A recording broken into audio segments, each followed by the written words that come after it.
Hello everyone, welcome है आप सभी का स्टडी क्रिएटर पर। आज की इस वीडियो में हम देखने वाले हैं जैसे कि कुछ चिन्ह होते हैं तो उन चिन्ह को हम किस तरीके से, उनका नाम क्या होता है। कई बार हमने सवालों को लगाया है लेकिन हमें उनका नाम नहीं पता होता है, हर बार हम नाम भूल जाते हैं। तो उन सारे चिन्हों का एकत्रित पीडीएफ फाइल वीडियो इस वीडियो में हम देखने वाले हैं। तो वीडियो को पूरा लास्ट तक देखना, सब कुछ इस वीडियो में पूरी डिटेल आपको बताऊंगा। लेकिन उससे पहले आपको क्या करना है, हमारे स्टडी क्रिएटर चैनल को क्या कर लेना है, आपको सब्सक्राइब करके और बेल नोटिफिकेशन आपको ऑन कर लेना है ताकि हर वीडियो का हमारी नोटिफिकेशन मिल जाए। और आप हमें इंस्टाग्राम फेसबुक पे भी फॉलो कर सकते हो। वीडियो को शेयर ज़रूर कर देना ताकि हर बंदे को इस वीडियो के बारे में, मतलब इस चिन्ह के बारे में जानकारी मिल जाए। तो चलिए इस वीडियो को शुरू करते हैं। यहाँ पे आपको बहुत ध्यान से समझना है। ये होता है चूंकि का, मतलब ये दो बार इस तरीके से बिंदु रख दो, ये चूंकि का होता है चिन्ह। इसको कह सकते हो चूंकि या क्योंकि, इसको इंग्लिश में कहते हैं बिकॉज। ओके।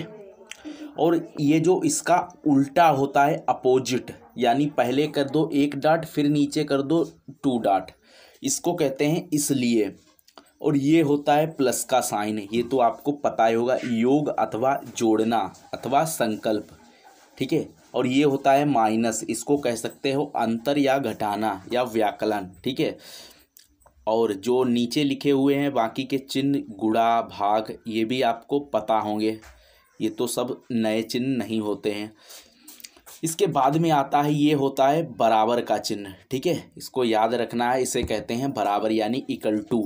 इसको इंग्लिश में टीचर कहते हैं इक्वल टू। और ये होता है equal to, not equal to. ठीक है, ये मतलब होता है अगर इसमें एक डंडा इस तरीके से खींच देते हैं तो ये बराबर का हो जाता है। और ये होता है से छोटा, जैसे कि यहाँ पे कोई भी मान लिख देता हूँ मैं 2। ठीक है, जैसे कि मैंने 2 यहाँ पे लिख दिया और इसमें लगा दिया ये और ये कर दिया। ठीक है, यानी इसका मतलब ये हो गया कि 2 5 से छोटा है, 2 5 से छोटा है। इसकी सिंपल सी ट्रिक होती है, देखिए जिस तरफ चूल्हा खुला हो उस तरफ समझ जाइए बड़ा बड़े की बात कर रहा है। जिस तरफ चूल्हा खुला हो उस तरफ बड़ा बड़ा मान कहते हैं। और जैसे कि ये चिन्ह लगाए जाते हैं तो ये होता है बड़े का चिन्ह नीचे वाला और ऊपर होता है छोटे का चिन्ह। और अगर इसके नीचे एक छोटा सा मान लगा देते हैं, जैसे कि यहाँ पे एक ये मान लगा हुआ है, ठीक है, तो इसका मतलब हो जाता है कि ये छोटा भी है, या इसे हम कह सकते हैं बराबर। इसका हम इंग्लिश में कहते हैं लेस देन और इक्वल टू। ठीक है, या इक्वल टू कह सकते हो। इस तरीके से अगले चिन्ह देख लेते हैं हम।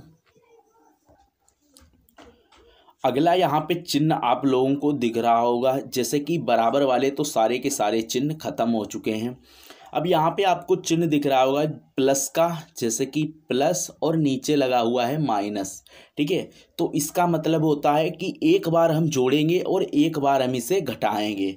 ये आप जब सवाल पढ़ोगे, या फिर आप 9th में हो या फिर 12th में या फिर 10th में, किसी भी क्लास में हो सकते हो, ये आपको पता होना चाहिए कि अगर प्लस लिखा हुआ है नीचे माइनस लिखा हुआ है, ज़्यादातर ये द्विघात समीकरण में होता है कि एक बार हम प्लस लेंगे और एक बार हम माइनस लेंगे, तो इसका मतलब होता है जोड़ या घटावा। ठीक है, घटाया मतलब एक बार इसको जोड़ना होता है और एक बार इसको घटाना होता है। इसी प्रकार अगर उल्टा लिखा हुआ है माइनस करके प्लस, तब भी बात वो सेम ही पड़ती है। ठीक है। और ये होता है अनुपात का चिन्ह। ये इस तरीके से जो 2 बार डॉट लिखी होती है ये होता है अनुपात का चिन्ह। और जो नीचे ये डबल डॉट लिखी हुई है इसको कहते हैं समानुपात। जैसे कि हमने कोई भी रेखा गणित में सारणी पढ़ी होंगी, मतलब सारणी नहीं, एक तरीके से समांतर रेखाएं कह सकते हो, तो उसमें क्या होता है इस तरीके से समान रेखाएं खिंची होती हैं। ठीक है, तो इसी तरीके से यहाँ से वही गणित का सब कुछ नियम बनाया गया है। इस चिन्ह को कहते हैं समानुपात। ओके। और ये प्रतिशत का होता है, ये तो आपको पता ही होगा, ये प्रतिशत का चिन्ह होता है जो कि यहाँ पे लिखा हुआ है। और इसके बाद में ये क्या होता है, जैसे कि बहुत सारी किताबों में हमने देखा होगा कि इस तरीके से ये खिंच जाते हैं, तो इसका मतलब आज देख लो, इसका मतलब होता है प्रतिदर्शित करना, मतलब किसी चीज़ को दिखाना। ठीक है, समझ रहे हो तो वीडियो को लाइक कर देना और सब्सक्राइब जरूर कर लेना, ठीक है। इसके बाद में देखिए ये जो ए होता है ये ए मॉड होता है। जैसे कि यहाँ पे जैसे कोई भी मान निकालना हो, यहाँ पे थोड़ा सा कट गया है, जैसे कि ये होता है, इसको हम कह सकते हैं मॉड ए। ये आप लोगों को याद रखना है, इसका मतलब होता है मॉड ए, ठीक है। मॉड ए, इसका मतलब मॉड ए होता है। जैसे कि यहाँ पे ये जो दो खाने के बीच में ए लिखा हुआ है, इसका मतलब मॉड होता है, तो आपको ये याद रखना है। अगला देख लेते हैं। जैसे कि यहाँ पे ये लिखा हुआ है यफ, इसका मतलब क्या होता है, जब आप क्लास 11 यानी 11th और 12th में आओगे तो यहाँ पे आपको पता चल जाएगा कि यफ का मतलब क्या होता है। इसका मतलब होता है फलन, ठीक है। इसे हम लोग कह सकते हैं फलन। ये यफ जब भी कहीं पर लगा होगा तो आप यहाँ पे लिख देगा या फैक्स, तो इसका मतलब वो कह देगा कि फलन ज्ञात करो। जब आप पढ़ोगे तो आपको पता चल जाएगा, लेकिन चिन्हों के बारे में जानकारी होना बहुत ज़रूरी है। और ये होता है करणी का चिन्ह, ये तो आपने क्लास 9th में ही पढ़ लिया होगा। और वर्गमूल, अंडर रूट, घनमूल, ये सारे चिन्ह आपको पता होंगे। और ये होता, इसमें से थोड़ा सा नया है समानुपाती, ये होता है समानुपाती का चिन्ह। जैसे कि किसी चीज़ को कोई चीज़ हम दिखा रहे हैं, ठीक है, जैसे किसी चीज़ के कोई अनुक्रमानुपाती होती है तो उसको जैसे कि समानुपाती कह सकते हो या अनुक्रमानुपाती, ठीक है, वो बटे में चली जाती है और इसका कुछ इस तरीके से चिन्ह होता है, बस। और ये जो साधारण सा आपको दिख रहा होगा ये माइनस के तरह है, ये माइनस की तरह जो चिन्ह दिख रहा है इसे कहते हैं रेखा कोष्टक, ठीक है, ये रेखा कोष्टक होता है। अब आ जाती है बात यहाँ पे ब्रैकेट की, तो ये होता है छोटा कोष्टक यानी सिंपल सा ब्रैकेट, इसको ब्रैकेट कहते हैं, यानी इंग्लिश में ब्रैकेट कहते हैं और हिंदी में कहते हैं छोटा कोष्टक। और ये जो होता है इसको कहते हैं मझला कोष्टक, और ये होता है सबसे बड़ा कोष्टक, ओके। और अब आगे चिन्ह देख लेते हैं। जैसे कि यहाँ पे आपको ये चिन्ह दिख रहा होगा, ये होता है अवयव का अवयव। जैसे किसी चीज़ को आप अगर दर्शाओगे, वहाँ पे अगर इसके बराबर में मान आ जाता है तो उसका ये अवयव हो जाता है, यानी उसका सदस्य बन जाता है, तो ये अवयव होता है। ये आपको क्लास 11th और 12th में आपको ये पढ़ने को मिलेगा। और ये होता है रिक्त समुच्चय, ये भी सब 11 में ही आपको 11 और 12 में ही पढ़ने को मिलेंगे, ठीक है।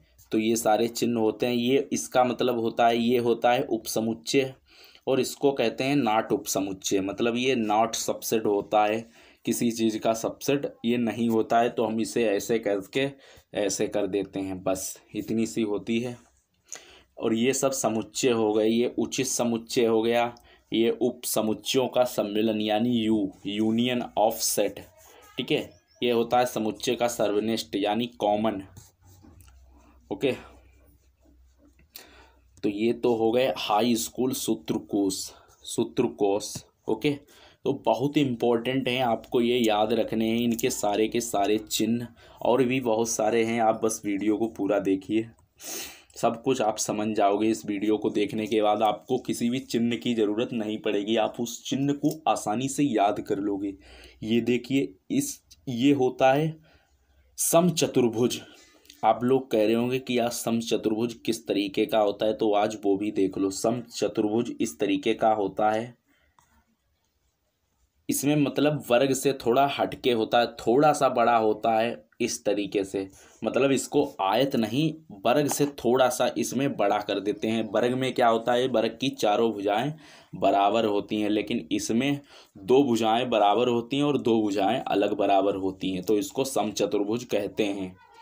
और ये होता है आयत, इस तरीके का आयत होता है। आयत भी आपको पता होगा, आयत में क्या होता है, आयत कुछ इस तरीके का होता है जैसा कि मैंने स्क्रीन पे बनाया हुआ है, इस तरीके का। इसमें भी दो भुजाएं बराबर होती हैं और दो भुजाएं आपस में बराबर कर देता है। वर्ग में तो चारों भुजाएं बराबर होती हैं, तो आपको पता ही होगा। ये टी आकार का इसको कहते हैं घड़ी या ऊर्ध्वाधर। और वृत्त तो आपको पता होगा, चाप भी पता है, चाप का ये चिन्ह होता है, जैसे किसी भी में चाप का मान कह देता है निकालने को। और जैसे कि अब जीवा की बात आ गई तो जीवा भी देख लेते हैं। जैसे किसी वर्ग में एक चाप खींच देता है जैसे कि ये चाप, और इसकी ये जीवा होती है, तो जीवा कुछ इस तरीके से यहाँ पे बिल्कुल सही दिखाई जा रही है। ठीक है, आपको याद रखना है। अगला देखते हैं, व्रत या अधवाखंड। ठीक है, तो ये होता है व्रत या अधवाखंड का चिन्ह, और ये होती है त्रिज्याखंड। त्रिज्याखंड यानी सेक्टर, इसको सेक्टर बोलते हैं इंग्लिश में। और ये होता है चतुर्थांश। किसी भी चतुर्थांश अगर कोई सवाल में खींचता है तो आपको याद रखना है, यह चतुर्थांश का चिन्ह होता है। और एक केंद्रीय संकृतीय व्रत यानी पूरे व्रत में एक पॉइंट हो तो उसको एक केंद्रीय संकृत व्रत कहते हैं। ये होता है छद्मक रेखा का कुछ इस तरीके का। और इति सिद्धम, आपने कि बहुत सारे किताबों में देखा होगा, एक QUED लिख देते हैं। इसका मतलब होता है जैसे कि कोई भी समीकरण हम सिद्ध कर रहे हों तो वहाँ पे इंग्लिश में लिख देता है, इसका मतलब हमें नहीं पता होता है। तो इसका मतलब होता है इति सिद्धम, यानी सिद्ध हो गई है। और ये होता है अर्थात का चिन्ह IE, और ये होता है उदाहरण के लिए यानी एक्सरसाइज। ओके, अगला देखते हैं,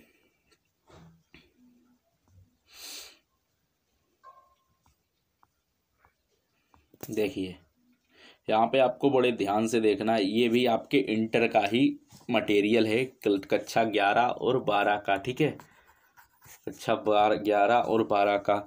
ये इसको बोलते हैं A×B, AXB नहीं, इसको A×B बोलते हैं। दो समुच्चय AB का तृतीय गुणनफल होता है, और ये होता है A-B। A×B इसको कहते हैं दो समुच्चयों में अंतर। ये तो आपने माइनस का मतलब पढ़ लिया होगा। और इसको बोलते हैं, समुच्चय के ऊपर ये छोटा सा डॉट लगा हुआ है, इसको बोलते हैं A. या A.C। ठीक है, यानी A पूरक समुच्चय समष्टीय समुच्चय हैं। तो आप इनके चिन्ह देख सकते हो। ठीक है, ये तो समुच्चय वाले हो गए। अब थोड़ा सा जब आप आगे बढ़ोगे तो ये होता है समाकलन का चिन्ह, यानी एकल समाकलन। ठीक है, इसको समाकलन कहते हैं। और ये होता है द्विगिल समाकलन, यानी यहाँ पर भी मान लिख देता है, बीच में भी, तो इस तरीके से दो समाकलन लगा दिए जाते हैं। और ये जो होता है, अभी आप लोगों ने पूरा पढ़ा होगा, ये जो होता है मतलब एक साइड खुला नहीं, ये पूरा बंद, इसको कहते हैं अनंत, जो कि यहाँ पे दिख रहा है। और ये होता है सिग्मा।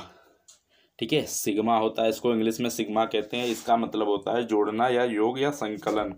और ये होता है बिंदु। बिंदु ये तो सब आपको पता ही होगा, बाकी आप लोग देख सकते हो यहाँ पे।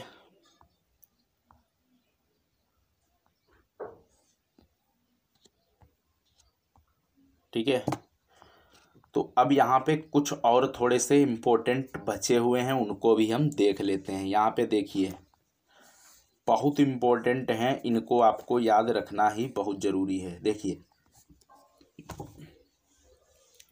इसका मतलब होता है alpha, alpha, beta, gamma, delta, theta, phi. Phi इस तरीके का होता है। ठीक है, फाई, ईटा, और ये होता है लेमडा। ये आपको फिजिक्स में या हाई स्कूल की मैथ में भी ये बहुत तेज़ी से सवाल इस पर आते हैं। और ये होता है म्यू का चिन्ह, यानी इस तरीके का। ठीक है, ये म्यू होता है, ये sigma, view, new, omega. Omega आपको हाई स्कूल में पढ़ा होगा, दो तरीके का ये बनता है, एक बड़ा एक छोटा, सबका अलग अलग उपयोग होता है। ये होता है उल्टा जे, यानी इसको बोलते हैं हम टाउ। ठीक है, ये उल्टा जे होता है, इसको टाउ बोला जाता है। साई, जाई, काई, अयोटा, कप्पा, रो, पी, पाई, पाई। ठीक है, तो ये पाई, इतने सारे चिन्ह होते हैं। विस्तार से मैंने सब कुछ A to Z आपको दिखा दिए हैं। और भी कोई डाउट रह गया हो तो कमेंट ज़रूर कर देना। और आखिर वीडियो अच्छी लगी हो तो यार लाइक करके सब्सक्राइब ज़रूर कर देना। आपके लिए ही इतना सारा मटेरियल हम डेली लाते हैं, तो प्लीज़ चैनल को सब्सक्राइब करके वीडियो को लाइक करके शेयर ज़रूर कर देना। और टेलीग्राम चाहें तो आप ज्वाइन कर सकते हो, आप ही का फ़ायदा होगा, तो आप टेलीग्राम ज्वाइन ज़रूर कर लेना। और फॉलो करना हो तो कर सकते हो आप मुझे इंस्टाग्राम या फेसबुक पे। ओके। मिलेंगे फिर किसी नेक्स्ट वीडियो में, तब तक के लिए जय हिंद, वंदे मातरम।